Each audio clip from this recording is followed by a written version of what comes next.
Today I am going to explain a drama, mystery, thriller movie called Secret Obsession. Be aware, the video contains spoilers. If you enjoy my videos, please subscribe to the channel. Thanks. On a rainy night, a woman flees down the street from an unknown pursuer. She tries to call a number in a phone booth, but gets no answer. She then runs inside a public toilet to hide. As the unknown man enters, she manages to escape from the bathroom. She tries to get in her car but the car is locked. She smashes the window with a rock and enters the vehicle. The vehicle is attached to the pursuer's car so she can't move with it. The woman exits the vehicle and runs to the road where a man hits her. Several other people get there to help. The woman is unconscious and not answering, so they call 911. The woman wakes up on a hospital bed. She is having flashbacks about her husband and their wedding day. The flashbacks quickly switch to the night when she got hit by a car. A man enters the hospital and introduces himself to a nurse as Russell Williams. Russell asks for his wife, whose name is Jennifer. The nurse tells him that Jennifer is in the OR and he can't go in there now. Russell goes anyway and sees Jennifer being revived. As Russell waits, he stops the nurse and asks if Jennifer remembers anything. The nurse tells him that Jen had a lot of internal bleeding on her brain and that it's possible she won't remember anything. Russell falls asleep in the waiting room. In the morning, the nurse wakes him up telling him Jennifer is out of surgery but hasn't regained consciousness yet. The nurse takes Russell up to Jennifer. Russell reassures Jennifer he isn't going to leave her and that he will wait as long as he needs in the hospital. A detective, called Frank Page, is buying gifts for her daughter's birthday when he gets a call to attend the crime scene. He drives to the road where Jennifer got hit and decides to go to the hospital to talk to Russell, her husband. Frank asks Russell when was the last time he saw Jennifer. Russell answers that night Jennifer left to get groceries. Russell tells that he tried to call Jennifer after an hour later but she didn't respond. Then he called the store but the owner said he hadn't seen her.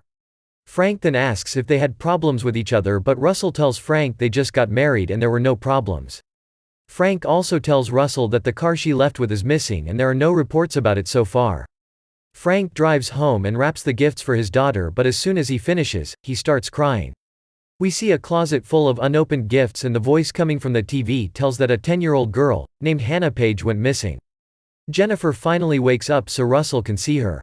The doctor tells Russell that Jennifer has severe brain damage and she won't be able to recall episodic memories.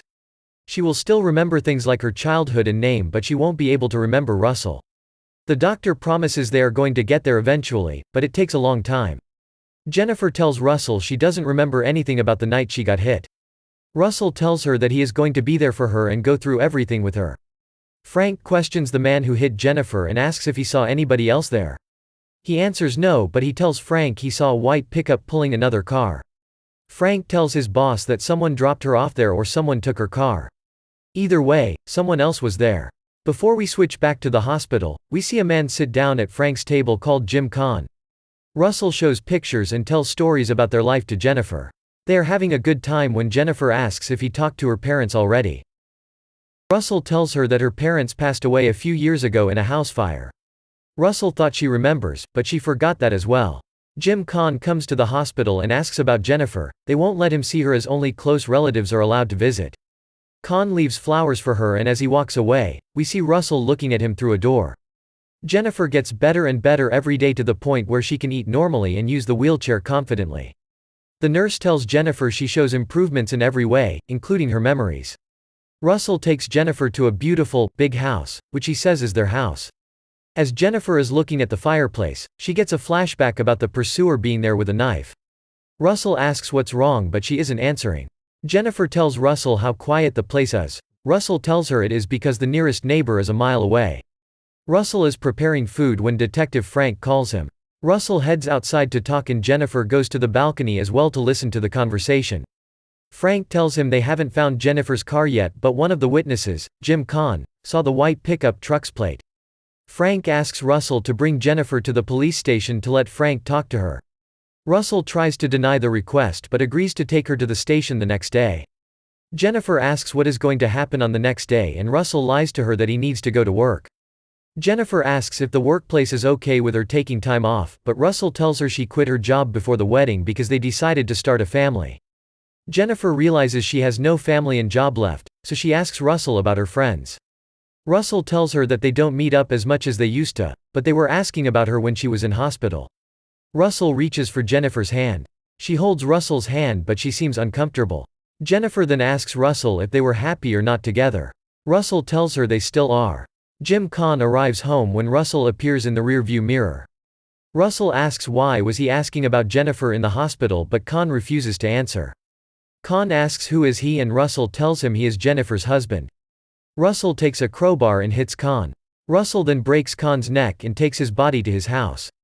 Jennifer wakes up and sees Russell digging in the backyard. In the morning, Jennifer sees the pile of dirt in the backyard and she can't take her eyes off of it. Frank calls back Russell as he didn't show up with Jennifer. Russell isn't responding, so Frank asks his colleague to trace his number. Frank drives to the hospital and asks the nurse for his address, since he isn't in the police database. The nurse gives the address Russell gave them and asks Frank to tell Russell to call the hospital back for appointment since they can't reach his phone as well. Jennifer is looking at their pictures when she notices that on one of the pictures, Russell's hair looks different in the mirror. She decides to go down the stairs even though she isn't strong enough to walk on her own. She manages to get down but she is in great pain. She takes a look at their wedding photo and she finally notices that someone chose the cheapest option available on Fiverr for Photoshop. She then tries to look for clues and access Russell's computer. Russell comes home and she quickly closes the laptop. Russell gives her a phone, which is in a gift box, for whatever reason. The phone has no signal, since they live in the mountains. Frank goes to the address which he got from the hospital. An old lady opens the door and tells Frank she never heard that name and that she doesn't know anyone named Russell or Jennifer. Frank calls the department and they tell him they can't trace the phone. Despite all the red flags, Jennifer decides to give a little cute kiss to Russell. Jennifer only backs away when she has another flashback from the night she was attacked. Russell psychs out and tells Jennifer that he deserves a night with his wife after all he went through with her. He eventually lets her go and asks for forgiveness, but Jennifer turns around and ignores him. Russell gets up and heads to his computer and we see that a hidden camera is installed in their bedroom. Frank is still trying to figure out who was at the scene with a white pickup truck. Frank calls the hospital and asks the nurse to get the security footage. Frank also asks how Russell proved he was Jennifer's husband.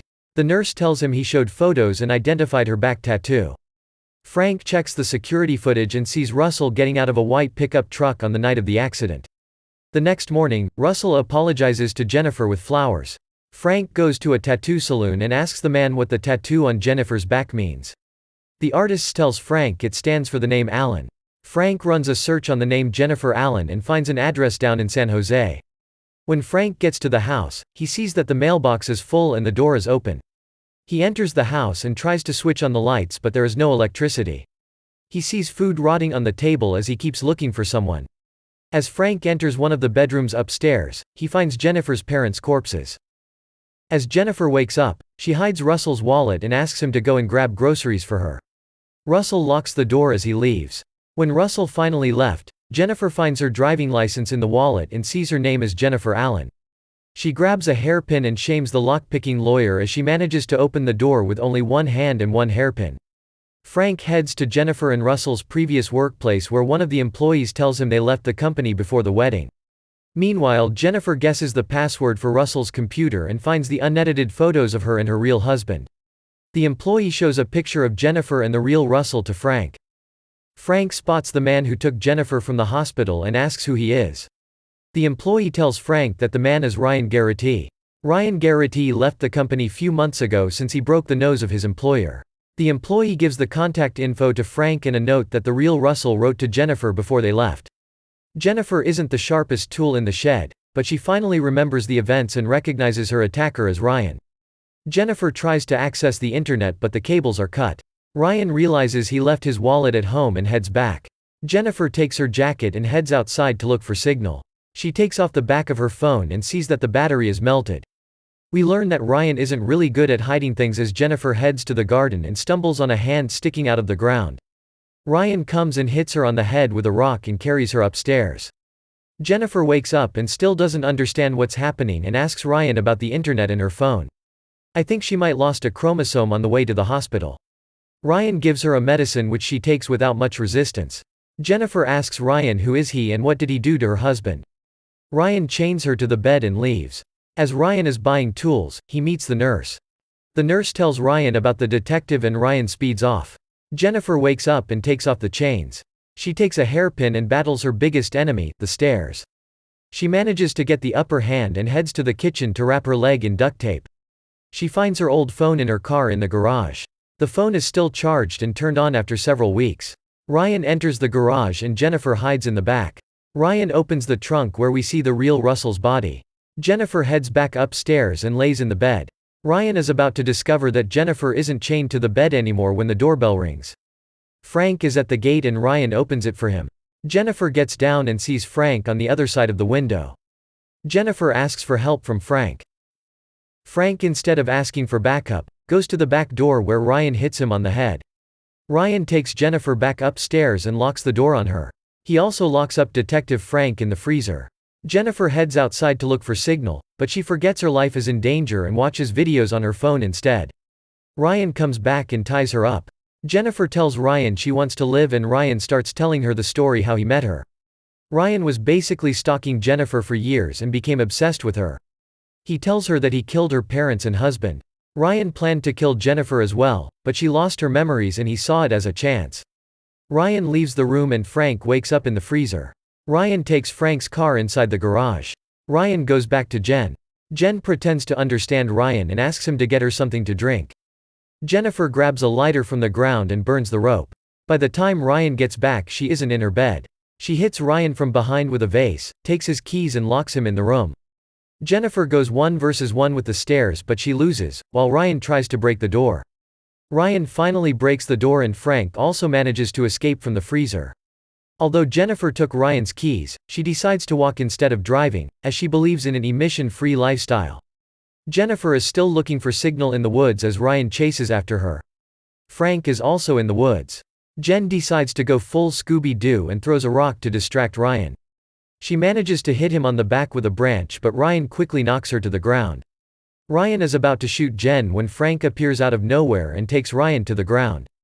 Jen takes the gun and shoots Ryan twice. Ryan collapses and Jen runs to hug Frank. 3 months later, Frank is packing up his stuff when Jen visits him. Frank gives the letter he found earlier to Jen. In the letter, the real Russell expresses his love to Jen. Jen drives away with a smile on her face, like the murder of her loved ones and the kidnapping never happened. Thank you for watching. If you enjoyed this recap, please consider subscribing.